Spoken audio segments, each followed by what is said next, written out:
Polly, oh Polly, it's for your sake alone. I left my dear old father, my country and my home.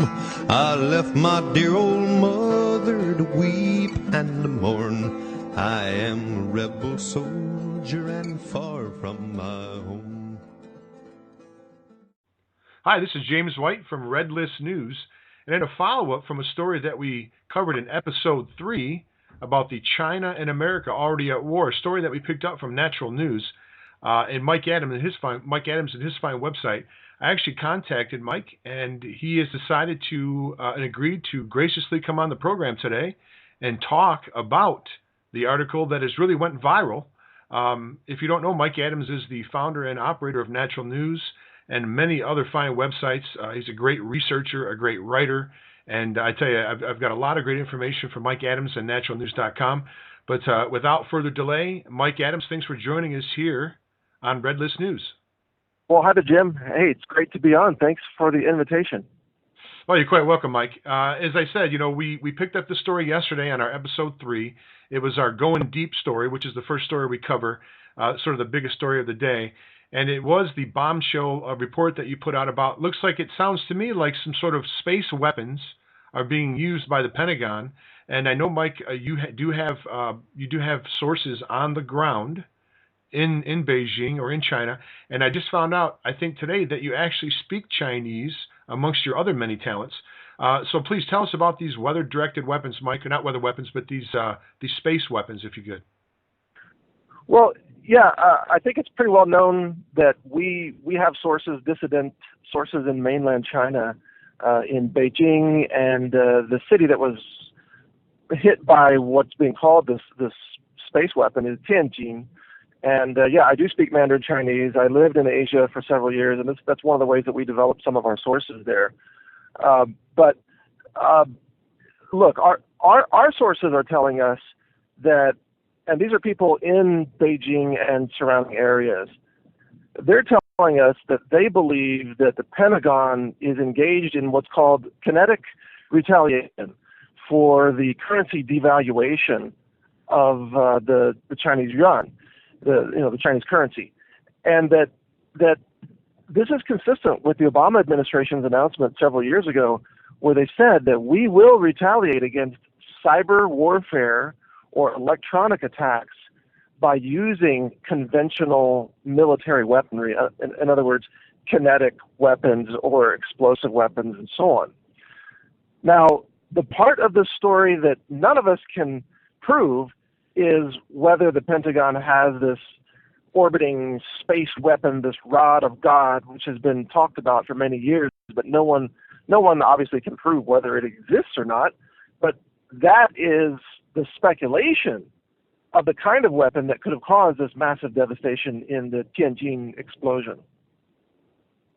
Well, Mike, this is not the first time we've heard about, as I mentioned earlier, weather weapons. There's been speculation that, and we've had people on our program that we've interviewed that have talked about the weather weapons and the ability to actually, create earthquakes, and in some cases, it's been speculated even volcanoes. The whole space race and the whole Star Wars program that apparently was not, the funding wasn't available for. I've heard of many rumors, Mike, that in fact it did go through, and these are the type of results from the Star Wars program. Do you have any background or any insight on that angle? On the development of space-based weapons? Correct. Yeah, well, from some of my other research on other stories, we do know that China and the United States are in a space weapons race, a covert race that's not really talked about publicly. And from what I know so far, China's primary innovations in this area are weapons that destroy U.S. satellites. So one of the plans that's been talked about is for China to be able to take out all at once, essentially, all of the United States military satellites, and thereby cut off the ability of the U.S. military, the Pentagon in particular, to engage in communications, to engage in control of drones. All the drones are satellite-based communications. The tactical battlefield, operational organization such as what's being practiced in Jade Helm right now, involves satellite relay communication. So if you take out the Pentagon satellites, then you really cripple the U.S. military. And so, at least from what I know so far, that is the focus of China's space program. Not necessarily offensive weapons against America, but rather weapons to destroy Pentagon satellites, which are essentially defenseless. And, they're moving at very high speed in space. You don't have to have a very large mass striking them in order to destroy a satellite. In fact, it can be done with something as small as like a 22 round, like a 22 LR rifle round. That small amount of lead can destroy a satellite at high velocity. So it's not that difficult to destroy satellites if you can get projectiles moving in orbit and get them on target. Well, Mike, we're living in a nuclear world where, of course, China and America both have nuclear weapons. This is perhaps a more civil way to wage war, but inevitably, I'm afraid that one of these two countries are going to make a bad decision and decide to go nuclear. Do you think that's something that we actually have to be concerned with, Mike, is the possibility of maybe a nuclear conflict arising out of this space war that they're waging right now?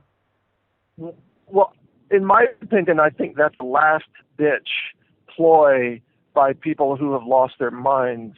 I don't see that as imminent. It's certainly not a first wave type of attack. What we're seeing now is the kind of warfare that we're likely to see for a long time, which is a currency war, economic warfare, cyber warfare, electronic attacks, disabling attacks.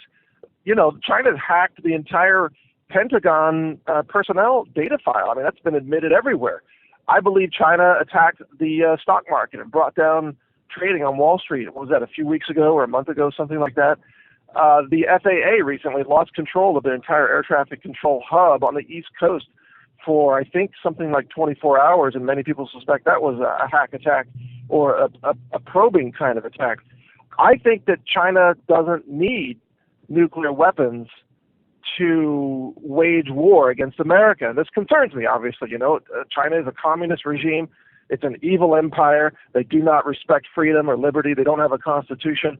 We need to defend America. We need America to be able to defend itself and protect the rights that we still have remaining. So, I'm very, very concerned about China's capabilities in this war and the vulnerabilities that America currently has.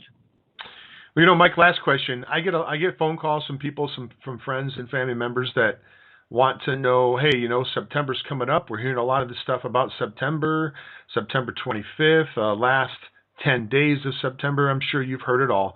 I know you don't have a crystal ball, of course, and I'm not asking you to necessarily make a prediction. But we are nearing that time that everyone's been talking about coming up here in September. What is your initial thoughts about that? Do you think we might be in for a bumpy ride, or do you see like a lot of people who are good reporters and certainly good alternative media people are thinking that something ominous may be coming up here in September? What, if you could, I'm not going to hold you to anything, but what's your thoughts about this coming month here before us? Well, my thoughts on this have changed recently, and I think that most of us have a sense of intuition that we are, in essence, tuned into things that are coming. And the psychology of all of this it's coalescing, where so many people have concerns. I think they're legitimate. Look, I published a story the other day. I had this vivid dream, and I know it sounds silly, but I had this dream of this Christian campus being bombed, and I gave a description of it. I published it, I think, last Saturday morning. And then yesterday, this Hindu temple was bombed in Thailand, and much of what I wrote in my dream description matched what happened yesterday, even though I published my story 3 days ago. And it started to freak me out because I realized that I had this intense dream that had symbols and numbers from what actually happened yesterday. And I'm on the record publishing it, so I'm not making it up. I didn't go back and make it up. I think that all of us have some kind of intuition, that we're all kind of tuned in. And when I see many, many people sharing this concern about things coalescing and destruction or collapse happening, I think there's legitimacy to it. It's not just paranoia. It is people being connected to the cycles of human history and human events and human consciousness. So, like you said, none of us can name a date. We're not prophets, we're not psychics, but there is something seriously happening out there, and lots of people are tuned into it. That's my take. I wouldn't just dismiss it. In other words, I would take it seriously and just be prepared. Well, it sounds like what you describe is, of course, the work of the great psychologist Carl Jung and his collective consciousness, that we all sort of are connected, interconnected consciously. We could have another discussion about the validity of that theory. That's true, yeah. But at any rate, Mike, is there anything else you wanted to say before we let you go? Anything you want to get in? We'll give you a chance to give out your websites and all your fine work. But before we actually end the interview, is there anything you want to bring up? Well, yeah, absolutely. The most important thing, there are a lot of people in the alternative media, readers and writers and so on, who are talking about preparedness, who are sort of preparedness academics, but relatively few people are taking the practical steps that they need to be prepared. You know what I'm talking about. You know people like this, right? They talk a big game, but at home they don't have a water supply. They don't have backup food. They're just not ready. They don't have the gold that they talk about other people should be purchasing. So I think the last message that I want to share with your listeners is get your head out of the academia. Start taking the actions or accelerate your actions to be prepared, just in case. We don't know what's coming, but we know that cycles of human history are coalescing into this time period, this fall, September, October, November timeframe. So take action now. That's my message. Well, wise words from the Health Ranger Mike Adams, and you can find out more about Mike's fine work at naturalnews.com. And from that website, you can pretty much link to a lot of the other things Mike has going on. A lot of great stuff you got going on, Mike. We so much appreciate you coming here today to talk to us about your breaking news story from yesterday. And as always, Mike, we want to wish you the best and keep up your great work. This has been James White from Red List News, and we'll catch you next time. Thank you.